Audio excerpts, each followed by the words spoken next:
You know what hurts more than being alone? Being invisible at your own son's wedding. I wasn't just left off the guest list, I was erased, like I never existed at all. And the worst part? I paid for every flower, every fork, every moment they'd rather I didn't witness. If you've ever sacrificed for someone only to be pushed aside, you'll want to hear what happened next. Before I share how my entire world flipped in one afternoon, make sure you subscribe, drop a comment if you've ever felt taken for granted, and share this story. Someone else might need to hear it. My name is Linda Parker. For 30 years, my son Ethan was my whole life.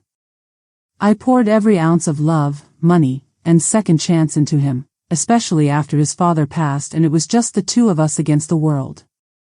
People say a mother's love is unconditional, and I believe that, right up until the moment Ethan decided his new family didn't include me. It was a Saturday in late April, cool air still clinging to the Pacific Northwest, when I pulled up to the Cascadia Grand. My hands shook as I held the invitation in my lap, the one that didn't exist. No envelope ever arrived for me, not even an email. The only reason I even knew the date was because my bank app buzzed with withdrawals labeled Ethan's wedding, thousands disappearing for things I'd never see. But I couldn't stay away. I pressed my best blue dress and curled my hair, because that's what mothers do, right? I watched from the car as guests in velvet and silk stepped out of Mercedes, laughter tumbling into the chilly breeze. Somewhere in there, my only son was marrying the woman he'd always said was, like a daughter to you, Mom. I'd believed her. Until she wasn't. I told myself I'd just drop off the gift, a hand-carved wooden keepsake box, something Ethan and I had made together when he was 10, restored for his new life. I'd leave it at the reception desk and vanish before anyone noticed. No drama, just a mother honoring her own love story. But the universe had other plans. The minute I crossed the threshold, the world tilted. Glittering chandeliers, white roses imported from Colombia, the scent of vanilla and champagne. I saw Ethan across the room, tall in his tailored tuxedo, standing next to Danielle. She wore a gown that shimmered like a dream, one I'd secretly paid for, though I'd never seen a single fitting. I tried to catch Ethan's eye, but he froze. The color drained from his face as if seeing a ghost. Danielle's lips tightened. Conversations around us stuttered and faded, all eyes flicking in my direction. A woman in a sapphire dress whispered behind a crystal flute, "Isn't that Ethan's mother?" I thought. Her voice trailed off, lost to the hush. Ethan walked over, his jaw set hard. "Mom, what are you doing here?" Not, "You look beautiful," not, "I'm glad you came," just flat surprise and discomfort. My heart thudded. I held out the gift, my voice trembling. "I wanted to wish you happiness, Ethan. I won't stay." He looked to Danielle, then back to me. "This is a private event. Only close family. Please don't make a scene." Close family. I nearly laughed. 30 years of birthdays, scraped knees, and science fair projects, but now I was too embarrassing for a wedding I'd funded. I searched his face for the little boy who once begged me to let him sleep in my bed after nightmares. All I found was someone else's husband, someone else's son. Danielle took his arm. "We appreciate everything you've done, Mrs. Parker, but today is about new beginnings. We're trying to keep things simple." Her tone was polite, practiced, the way you might speak to a persistent telemarketer. Of course, I managed, swallowing the lump in my throat. I wouldn't want to complicate things. I placed the keepsake box on a table crowded with gifts, its wood gleaming under the soft lights. It looked so small, so out of place among the mountain of expensive wrapping and monogrammed ribbons. "Congratulations," I whispered, though I don't think anyone heard me. The walkout felt endless. Each step echoed in my ears, the distance between me and my son growing heavier with every click of my heels. I could feel the pity, the silent judgment from people who had no idea what it cost to raise a child alone. I passed servers carrying trays of champagne, each bottle charged to my account. At the door, I looked back one last time. Ethan had already turned away. Outside, spring wind lashed at my face, stinging my eyes. I blinked hard, refusing to cry. My car waited, faithful and ordinary, tucked at the edge of the parking lot far from the valet line. I gripped the steering wheel and let the silence settle, trying to breathe through the ache. I'd thought the worst was being left out.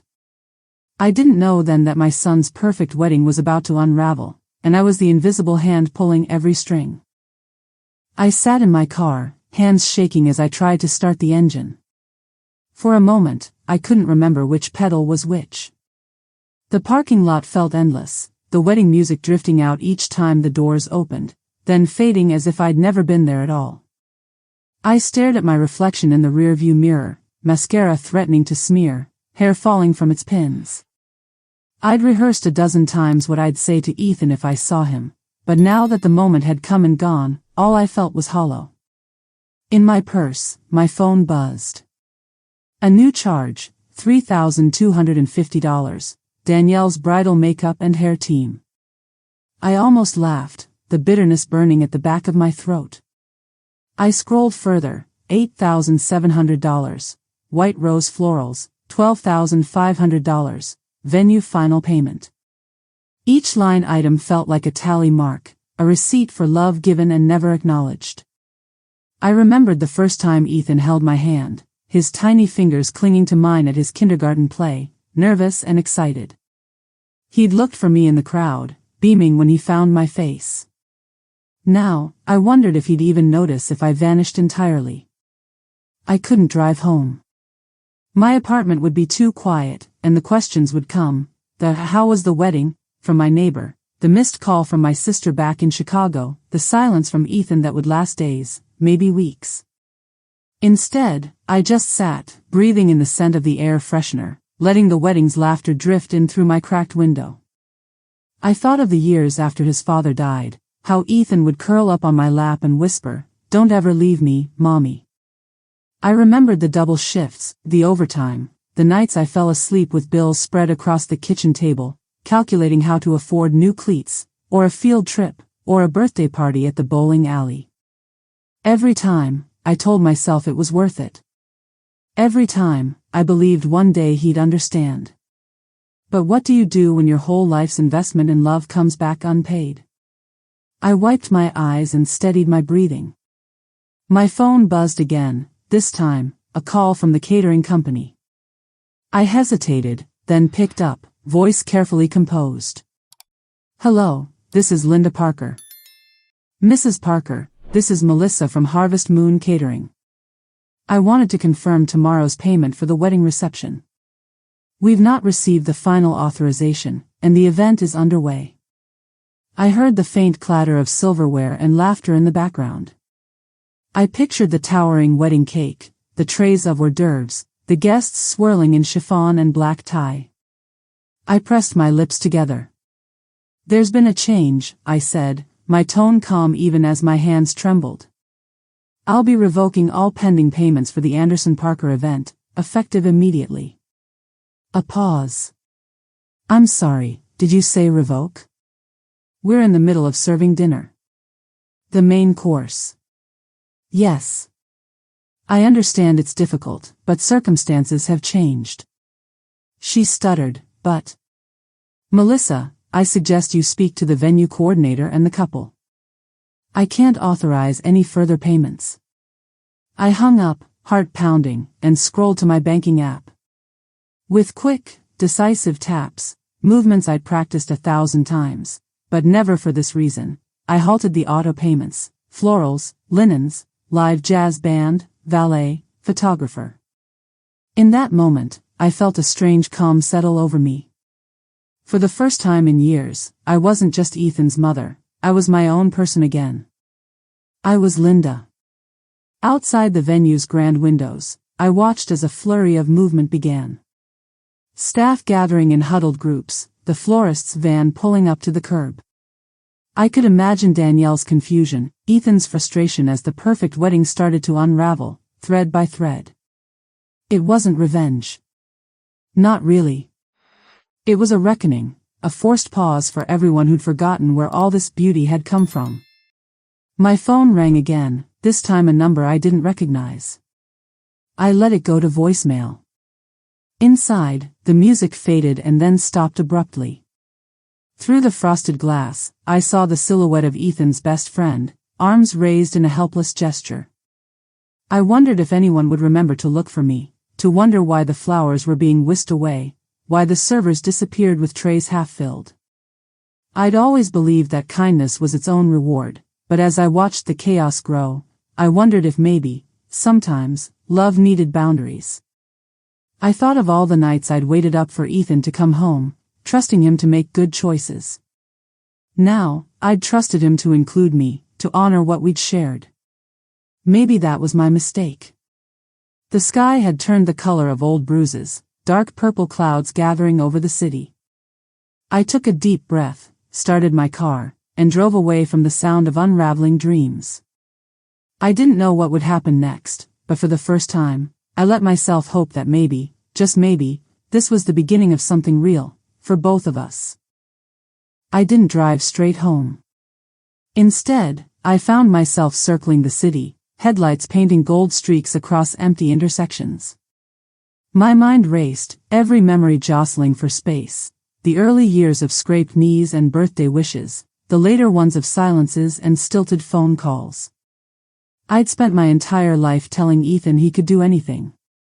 I just never imagined he'd choose a world where I didn't belong. At a red light, I scrolled through my texts. Nothing from Ethan. Not a single, "Are you okay?" or "Why did you leave?" My phone was a graveyard of one-way messages. The last photo I had from him was months ago, a blurry shot of Danielle's engagement ring, his hand resting gently on hers. I remembered how proud he'd sounded, how he'd promised she was the best thing to ever happen to him. I'd wanted to believe that included me, too. The first ping from the bank came as I was crossing the Monroe Street Bridge. My heart hammered as I read the notification: Harvest Moon Catering, payment declined. Almost immediately, another: White Rose Florals, payment stopped. Then the calls started, first from the venue manager, then from a frantic Danielle. I let them all go to voicemail. I couldn't face any of them, not yet. Pulling over at a riverside park, I sat in the car, watching water glimmer in the moonlight. I wondered if Danielle's parents were there, beaming with pride, making toasts about family and unity. Did they know I was the one who'd made this all possible? Or was I just a ghost in the margins, a name on a checkbook, a complication to be managed quietly? I opened my last voicemail, Danielle's voice brittle with panic. "Linda, Mrs. Parker, I don't know what's happening, but the florist is here collecting arrangements. The caterers just told us the payment didn't go through. Ethan can't reach you. Please call me back. Please." I listened twice, searching for a note of regret, a hint of kindness, but all I heard was desperation. I deleted the message. My hands were steady as I dialed the photographer's number next. I told him the same thing: authorization revoked, please collect your equipment. The same with the musicians, the valet service, the bakery. Each call stripped away another layer of the fantasy they'd built on my dime. I didn't feel cruel, just exhausted. For years, I'd watched Ethan drift further from me, his life growing bigger and brighter, while mine became a series of silent sacrifices. I thought of my own wedding, decades ago, when my mother wept happy tears as she pinned blue hydrangeas to my bouquet. There'd been no silk tablecloths, no imported flowers, no luxury cars. Just family, laughter, and the certainty of being wanted. The more calls I made, the lighter I felt. My phone buzzed constantly, a swarm of missed calls and texts. Some were from Ethan: "Finally, Mom, what's going on? Why are the vendors leaving? We need to talk, please." I almost replied. Almost. But the words stuck in my throat. Instead, I wrote a single email to my lawyer, forwarding every contract, every payment confirmation, every cancellation. I explained, simply, that I was done. No more silent support, no more invisible generosity. I want to understand my rights, I wrote. And I want to know what comes next. As the clock crept past midnight, I drove home at last. My apartment felt both smaller and somehow more solid, every framed photo and thrift store sofa a testament to years of making do, of never asking for more than I could give. I made myself a cup of tea, hands finally still, and listened to the quiet. My heart hurt. There was no way around it. But beneath the ache, something else stirred, a sense that, for the first time, the balance was shifting. I'd been left out of Ethan's new life, yes. But now, for better or worse, he would have to reckon with what that absence meant. As I climbed into bed, my phone buzzed again. This time, the message was short, typed in a hurry. Mom, we need you. Please pick up. I read it, then turned off my phone and closed my eyes, letting the silence wrap around me. Tomorrow would bring consequences. For all of us. Morning arrived gray and cold, the kind of spring day that makes you question if winter ever really left. I woke to a dozen missed calls and twice as many texts, most from numbers I didn't recognize. I poured coffee and braced myself before reading the first message. It was from Ethan. Mom, please. You don't have to do this. Danielle is freaking out. Call me. Another, I don't know what you want. Just tell me what to do. There was a voice memo, too. I almost didn't listen, but habit won. Ethan's voice was thick with frustration and something else, fear, maybe. Mom, the whole wedding's ruined. The vendors are packing up, guests are talking, Danielle's parents are blaming me. Why would you do this? We're family. We're supposed to have each other's backs. I stood at the window and watched the sun fight through the clouds, thinking of all the times I'd told Ethan the same thing when he was young. We're a team, I'd said, night after night, folding laundry, or fixing dinner or bandaging a scraped knee. You and me, no matter what. Funny how the promise of loyalty could grow so lopsided. There were other messages, from Danielle's mother, formal and cold, Mrs. Parker, please contact us at your earliest convenience to resolve these misunderstandings. From the venue manager, apologetic but firm, without immediate payment, we will be forced to shut down the event and ask guests to leave. From Harvest Moon Catering, food service is suspended until funds are secured. Please advise. I sat on the edge of my bed, phone in my lap, and realized this was the first time in decades that everyone needed something from me, and not the other way around. The old ache surfaced, that guilt that plagues mothers everywhere. Was I being too harsh? Would Ethan ever forgive me? But beneath the guilt was a quiet, growing strength. I thought of all the times I'd said yes when I wanted to say no, all the times I'd worked late or skipped meals or taken on extra shifts because Ethan needed something more. If I'd taught him anything, it should have been that love isn't an infinite well you can draw from without giving back. Mid-morning, my sister called from Chicago, her voice warm and worried. Linda, what happened? I saw something on Facebook, Danielle's aunt posted about the wedding going up in smoke. Are you okay? I swallowed, trying to keep my voice even. I'm fine. Just tired. Things got complicated. She paused. You don't sound fine. You sound like someone who's done being taken for granted. Her words landed hard and true. Maybe I am, I said quietly. Well, good. About time. You always put Ethan first. Maybe it's time he learned what it feels like to miss you. After the call, I finally checked Facebook. The rumors were everywhere. Photos of the half-decorated ballroom, guests milling in confusion, Danielle's mother looking furious in every shot. There were comments, some sympathetic, most critical. People wanted to know what kind of mother would sabotage her own son's wedding. I didn't reply. Let them speculate.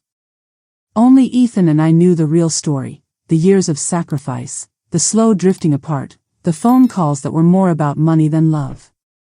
The world saw a headline. I lived the whole novel. By noon, the venue manager called again.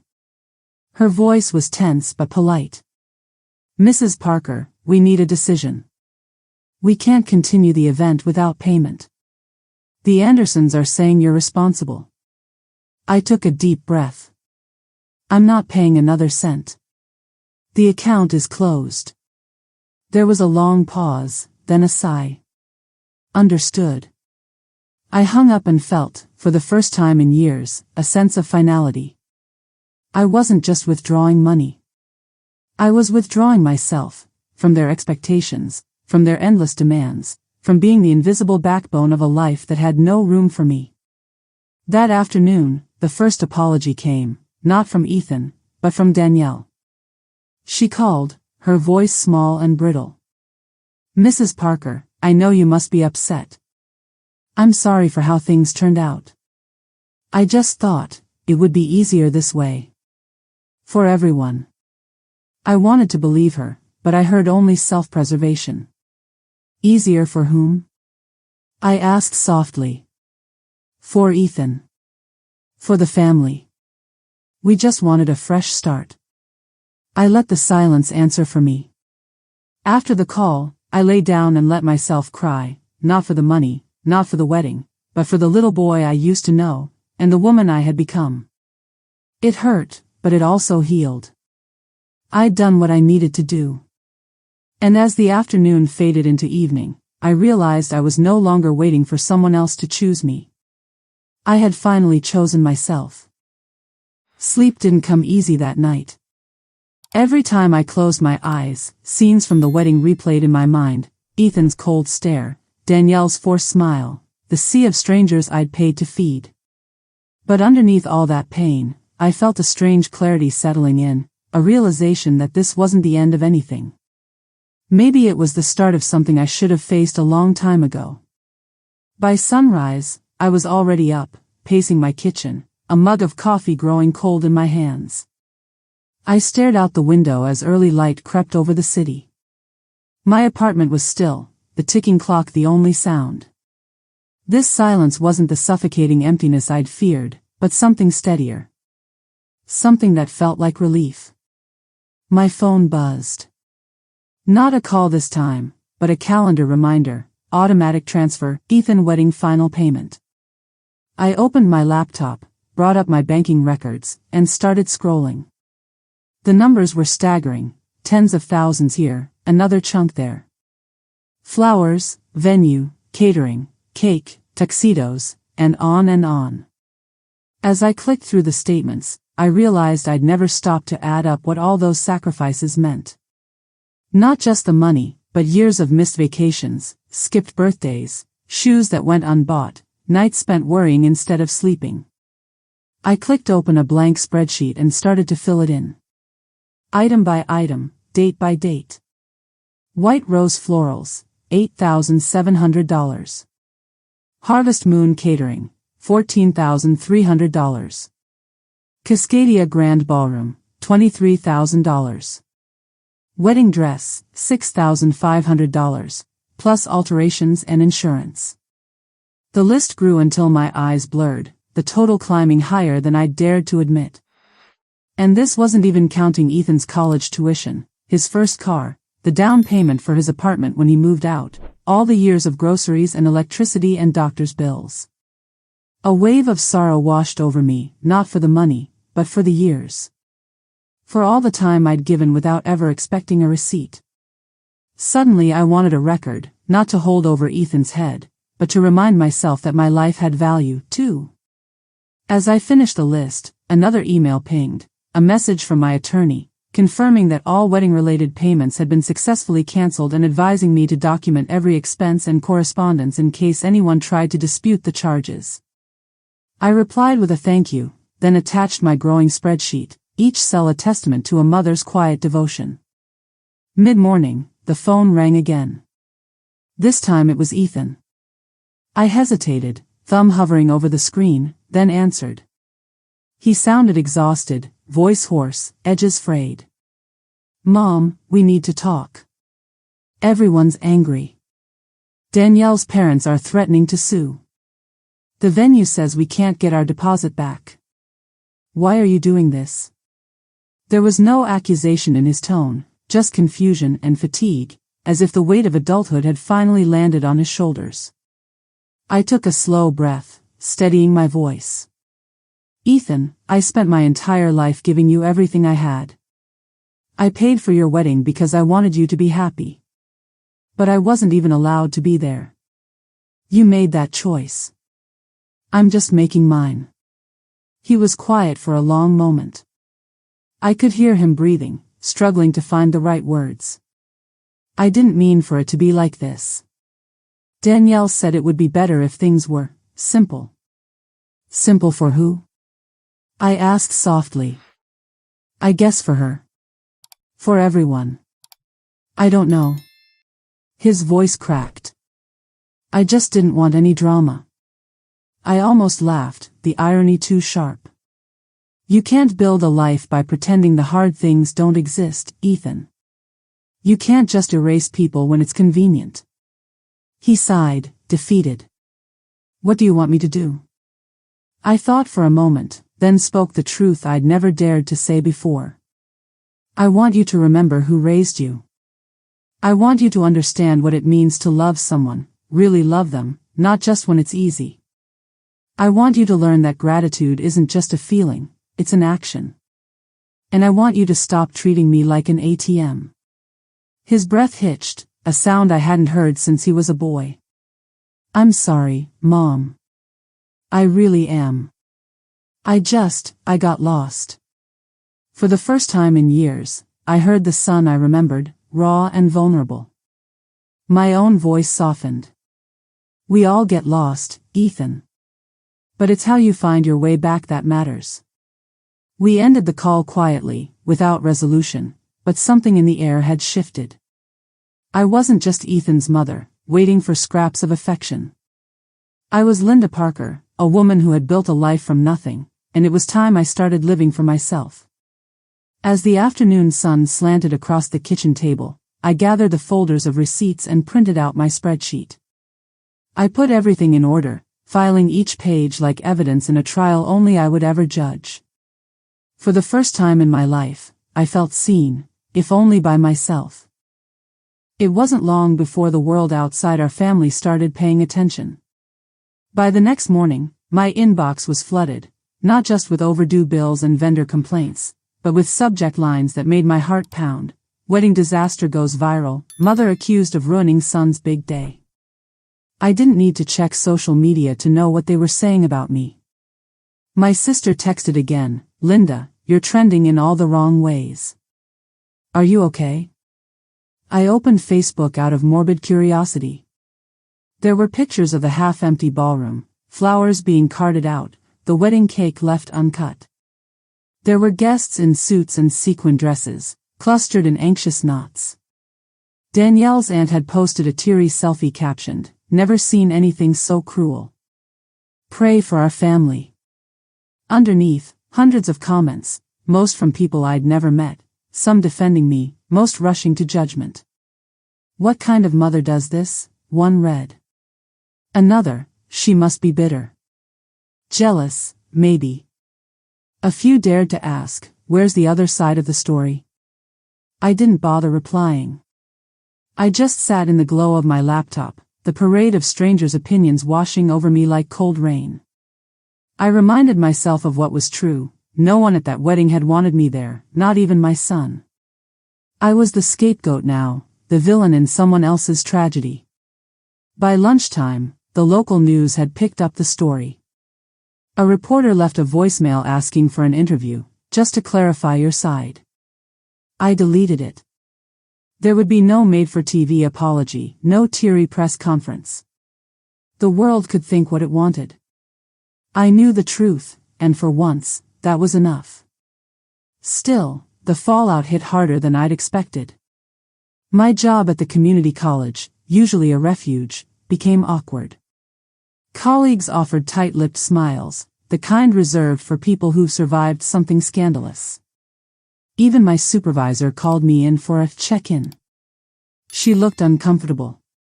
"Linda, if you need time off, well, the students are talking." I shook my head.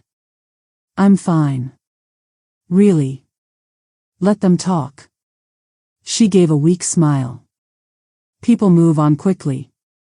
Next week, they'll find something else." Maybe she was right, but for now, it felt like the whole city was staring. In the grocery store, an old friend looked away before I could wave. At the bank, the teller asked in a gentle voice if I needed help with family matters. I almost laughed. As if money could fix this kind of brokenness. I kept busy with the little things, grading papers, cooking simple meals, walking around the block in the late afternoon light. Every day felt a little heavier, but also a little freer. No more obligations. No more pretending. For the first time in years, I was nobody's safety net. One afternoon, I came home to find a letter slipped under my door. The return address was unfamiliar. Inside was a short note, handwritten, careful. "Dear Mrs. Parker. You don't know me, but I saw your story on the news. I wanted you to know you're not alone. My own mother missed my wedding, not by choice but by circumstance. I wish I'd done more to bring her in. Don't let the world tell you who you are. With sympathy. Rebecca K." I sat down hard on the sofa, the letter shaking in my hands. For a long time, I just stared at it, letting the words settle. I wasn't alone. Not really. Somewhere, other mothers and daughters and sons were wrestling with the same ache, the same sense of being left behind. That night, I wrote in my journal, a habit I'd lost over the years, too busy keeping everyone else afloat. I wrote about the first time I held Ethan, the way his fingers curled around mine. I wrote about the nights I'd waited up for him, the mornings I'd made his favorite pancakes even when money was tight. I wrote about the emptiness of the wedding, but also the power in saying no, in choosing myself at last. The world outside was still noisy, still full of judgment. But within my own four walls, I finally felt something close to peace. A week slipped by, quiet and strange. The world outside kept spinning, scandals faded, new stories took their place. But inside my apartment, the fallout lingered. I found myself replaying old voicemails from Ethan, searching for something I'd missed, a sign, a warning, some clue that would explain why I'd become invisible in my own son's life. Most messages were ordinary, updates on work, questions about laundry, requests for money. Listening to them now, I realized how many conversations were transactional. When had love become a ledger? At the college, things slowly returned to normal. My colleagues moved on, students filled the halls with the usual noise, and for the first time, I no longer felt the need to hide. The scandal, it seemed, was yesterday's news. But I still saw the pity in some glances, and the edge of curiosity in others. I met them with a calm, deliberate smile, one I'd learned to wear over the years of being both mother and father, protector and provider. One evening, as I was sorting through a box of old photos, the phone rang. I recognized Ethan's number but hesitated before answering. Part of me still ached for him, for the son I'd once known.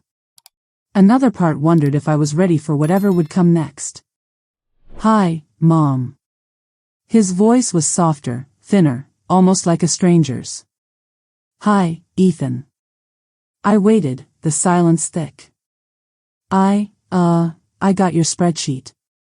I didn't know you kept all that stuff." He paused. "Danielle left. Her parents aren't talking to us. The apartment is a mess. I'm not doing great." For a moment, I wanted to comfort him, to slip back into that old role and fix everything. But I held back. I'd spent a lifetime rescuing him from his mistakes. This time, I let the silence stretch. "I know you're angry," he said quietly. "I don't blame you. I just didn't know how to say I was sorry. I let the word settle. Ethan, I'm not angry. Not anymore. I'm tired. Tired of being erased. Tired of pretending money can fill the space where love should be. He sniffled. I screwed up. Danielle said it would be better if the wedding was just her family. She said you'd understand. My breath caught. I heard the shame in his voice, the regret, the confusion. For the first time, he sounded like the boy I'd raised, not the man who'd left me behind. I want to make it right, Mom, he whispered. I just don't know how. I closed my eyes, thinking of all the times I'd longed to hear those words. You can start by learning how to stand on your own. I can't fix this for you, Ethan. That's not my job anymore. We talked a while longer, about the apartment, about his job, about the future. I promised I'd always be there to listen, but I wouldn't pay another bill. He promised to try, to really try, to understand what I'd given up for him. After the call, I stared at the city lights blinking beyond my window. My heart was sore, but there was a quiet pride there, too, a recognition that letting go could be an act of love. I gathered the photos into a neat pile and returned them to the closet. Some stories, I realized, are better left in the past. That night, I slept without dreams for the first time in weeks. The days turned gentle as spring deepened, each one a little lighter than the last. I poured myself into work, into small acts of self-care I'd once considered luxuries, a slow walk at sunrise, a new book from the library, real breakfasts eaten by the window instead of over a sink. My world shrank, but it felt manageable, like a house finally cleared of clutter. Ethan called less often, but when he did, the conversations were different. They were hesitant and halting, sometimes awkward, but real. He told me about his job, how he was working longer hours to pay off debts. He admitted he'd never balanced a checkbook, had never learned how to cook anything more complicated than pasta. He confessed he was lonely. I listened, not to rescue, but to witness. I'd promised myself I wouldn't step in, and every time I hung up, I felt both proud and terrified. This was what love looked like now, not endless sacrifice, but boundaries. One afternoon, I visited my friend Janine, whose laughter could always lift my spirits. We sat on her porch, sun warming our faces, sharing stories about our grown children. She poured sweet tea, her eyes soft with understanding. You look lighter, Linda, she said. As if you finally let yourself off the hook. I smiled. Maybe I did. I think I spent 30 years believing I owed the world my happiness if it meant Ethan would never feel pain. Janine squeezed my hand. We do our best, honey. But our kids, they have to stumble, just like we did. On the way home, I realized how long it had been since I'd enjoyed a simple conversation, since I'd allowed myself friendship without guilt or the shadow of obligation. I stopped by the market, bought fresh bread and ripe tomatoes, and made myself a sandwich I ate slowly, savoring every bite. That evening, as the city turned pink with sunset, I found myself drawn to the box of old letters and cards I'd saved through the years. Birthday notes from Ethan, childish scrawls spelling out, I love you, Mommy, in crooked letters. Mother's Day cards with handprints and construction paper hearts. There was one from his first week at college, just a short note, but I could hear his voice in every word. Miss you. Don't forget to send cookies. Love, E. I smiled at the memory, letting myself feel both the ache and the warmth. There had been good years, so many of them, even if the ending had been rough. Those memories were mine to keep, untarnished, unchanged. Later, I sat on my balcony, the city humming below, and wrote in my journal about hope. About the possibility that one day, Ethan might visit not because he needed something, but because he wanted to see me. About the courage it takes to love someone enough to let them grow up. And about the quiet pride in knowing I'd finally chosen myself. As night fell, my phone buzzed. It was a message from Ethan. Got the job. Benefits start next month. Just wanted you to know. I texted back, I'm proud of you. No money, no offers to help. Just 7 simple words, enough for now. The news cycle moved on, but the private consequences of what happened lingered for both of us. I heard through a mutual friend that Danielle had left town, her parents threatening legal action over wedding expenses that would never be recovered. Ethan was left in the apartment they'd shared, facing bills he'd never expected to shoulder alone. He stopped calling for several days. At first, I worried something had happened, but then I realized this was the silence of someone forced to look at their own life for the first time. The space between us was uncomfortable, but it was necessary. I refused to reach out. I had to trust he would come to me when he was ready, not out of desperation, but because he truly wanted to reconnect. During those days, I let myself grieve, not just for the wedding, but for every quiet way I'd let my own needs slip away. I took long walks, breathing in the sweet scent of blooming lilacs, and let the ache in my chest soften into something less sharp. I threw myself into my work, volunteering for an extra committee, helping students with their applications, feeling a kind of purpose that was all my own.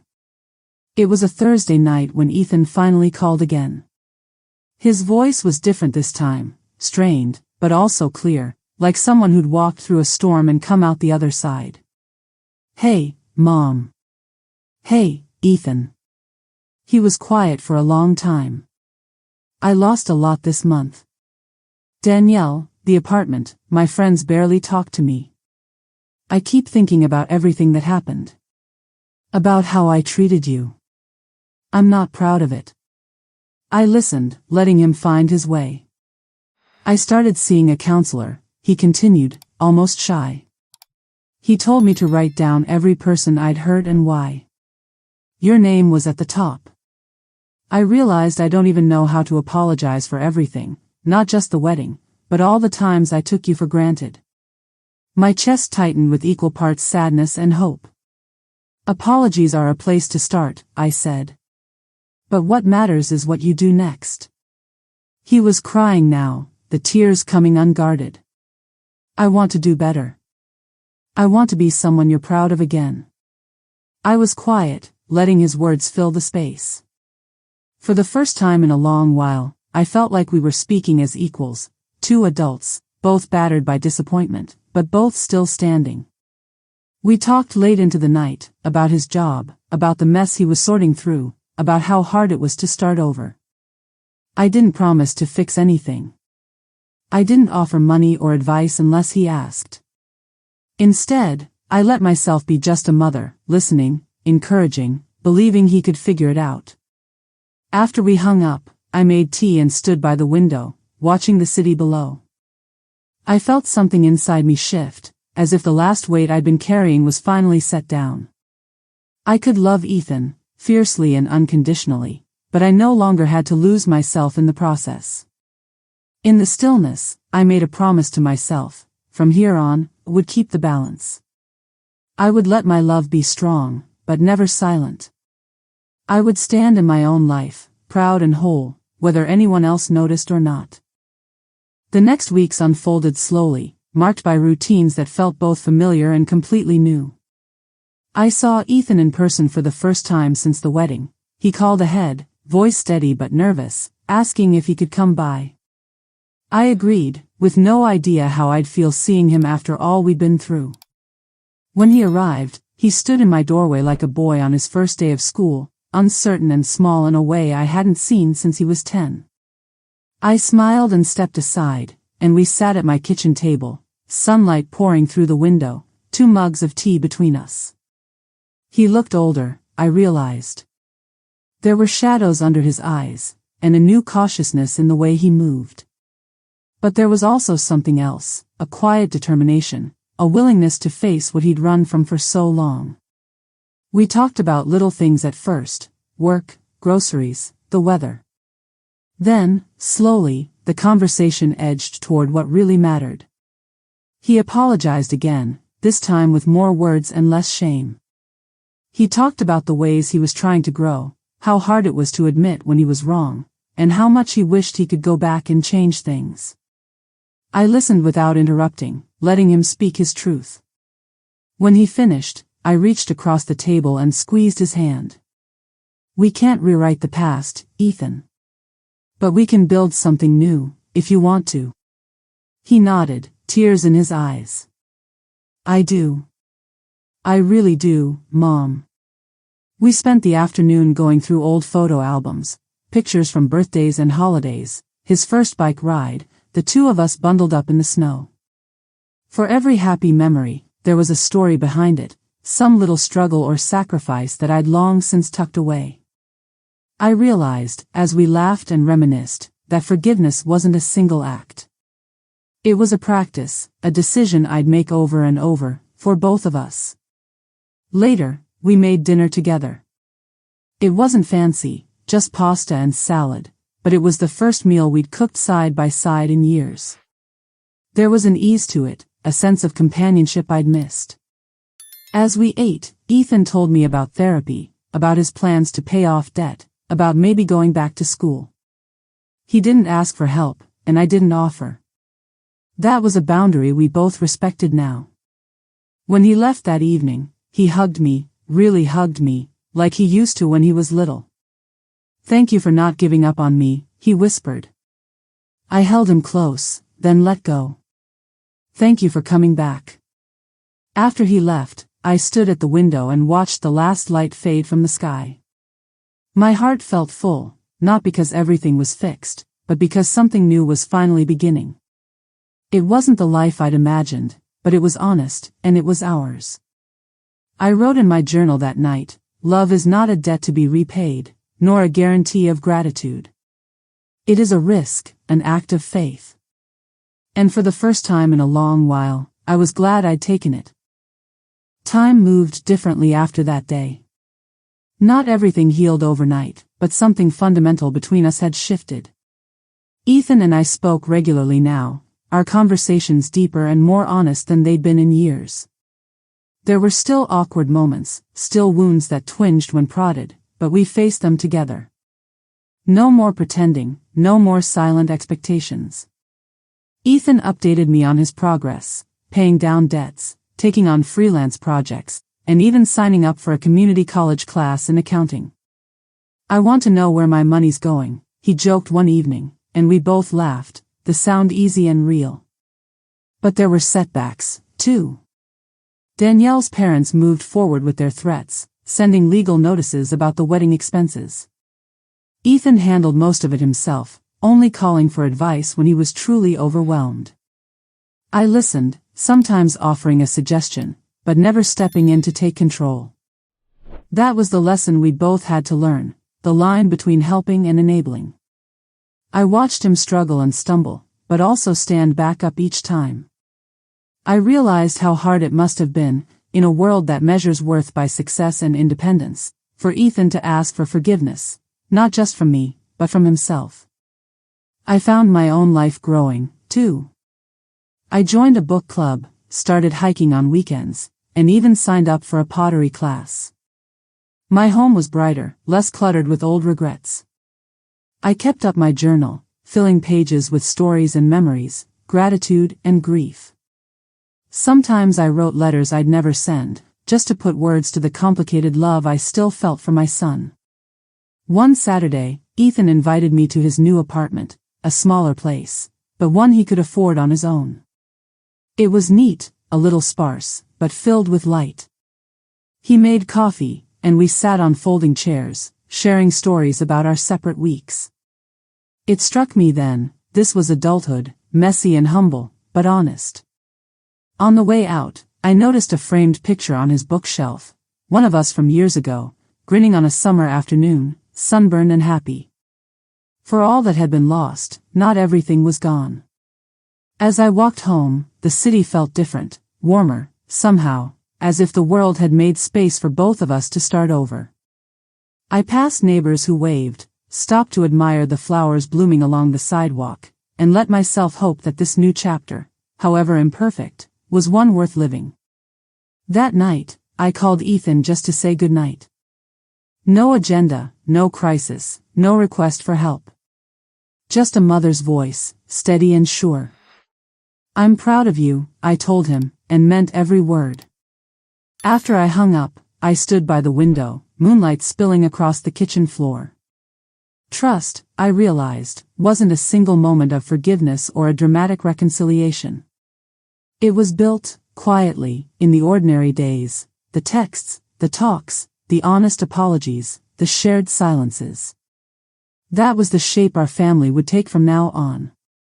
Imperfect. Resilient. Real. Summer found its way back to the city, soft and golden, coaxing color from every garden and laughter from open windows. My life was quieter now, but it was a quiet of my own making, one that I chose, one that I filled with new rituals, new hope, and the unexpected peace of forgiveness. Ethan and I found our rhythm: Sunday afternoon walks, dinner once a week at his apartment or mine, long phone calls just to check in. Our conversations wandered through memories and dreams, regrets and plans.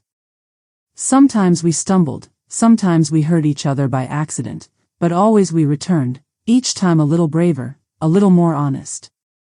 One Sunday, sitting together on a park bench beneath the broad green shade of an old maple, Ethan turned to me with a shy, hopeful smile. "You know, I think I'm finally figuring out what it means to be a good man. I used to think it was about never needing help.